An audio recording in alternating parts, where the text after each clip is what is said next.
ठीक नो कोभिया वाला एक कोभिया वाला कौन गाना है बिया गीत आलू 10 रुपया बैगन 20 रुपया अच्छा ही कहते रहो कौन गोभिया गोभिया हम कनी खेसाई लिया तो ताम बेचले बने हम कब गोभी बेचती हो नहीं अभी अरे पंडित जी के पैकेट में मोबाइल नोकिया देखो तो लड़का मैं सुन ले बड़े सा हम बिया हुआ के पूरा में जाते हैं 2 घंटा बिया है गीत गावत नहीं का करी मजा है में बा आलू 10 रुपया रुक जो रे भाई डांस होल्ड कर आलू 10 रुपया बैगन 20 रुपया पंडित जी के पैकेट में मोबाइल नोकिया अरे रिंगटोन बजेला हिलेला मुछिया अरे रिंगटोन बजेला हिलेला मुछिया देखिए हेमा जी हमने के आपस में तब जब वो भैया कह देनी आप विजेंद्र भैया एगो सच्चाई बात और वो बहुत अच्छा बात बेटी वाला कनी एक बार जोरदार ताली बेटी खातिर आप लोग बजा दिले गाइब गाइब गा के जाई हमनी के पूरा परिवार के चाहबा कि हमनी के घरे बेटी आओ कह जाला बेटा भाग्य से बेटी सौभाग्य से तो भाग्य हमनी के नइखे मिलल जब आंसू बाबा के पहला लड़का भइल रुद्र बाबू तो बड़ी हमनी के ठीक बा खुशी तब भाई बेटा भइल बा लेकिन दूसरा पे हमने करा कि बेटी होई तो प्रोग्राम कराई से लेकिन बेटा होई तो ना कराई जाए और भगवान करस बबुआ बहन खोजता तो बहन आओ बेटी आओ हमने के हैं देखिए यहाँ के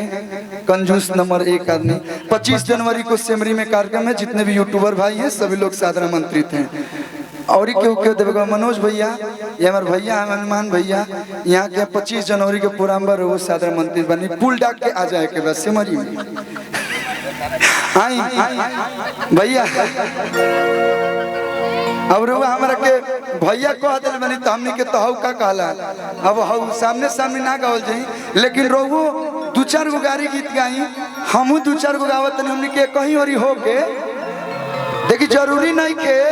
कि लड़की गाड़ी गावस हम गाड़ी गीत काहे गावल स्टार्ट करनी लॉकडाउन में हम घरे रही हम देखनी कि मैं लड़की इंग्लिश गाना बजावते से हिंदी बजावते थे जो आजकल के बड़ी सा अब आजकल के लड़की बजावते सा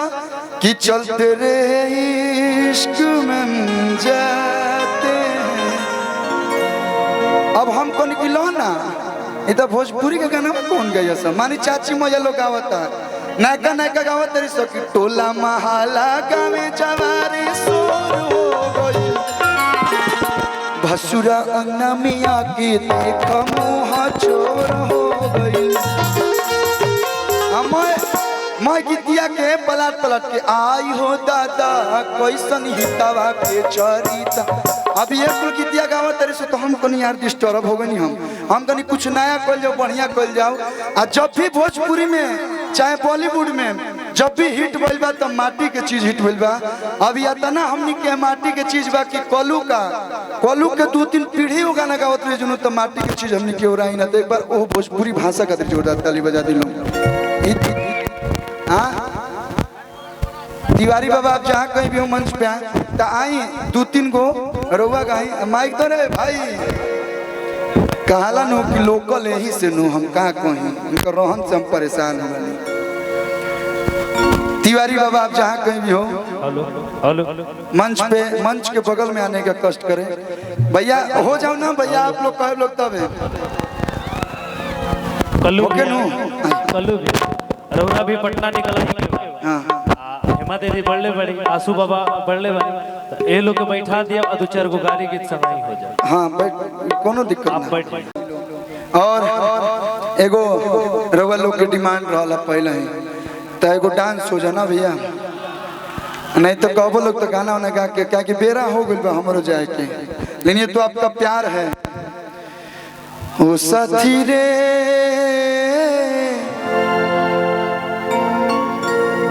तेरे बिना भी क्या जीना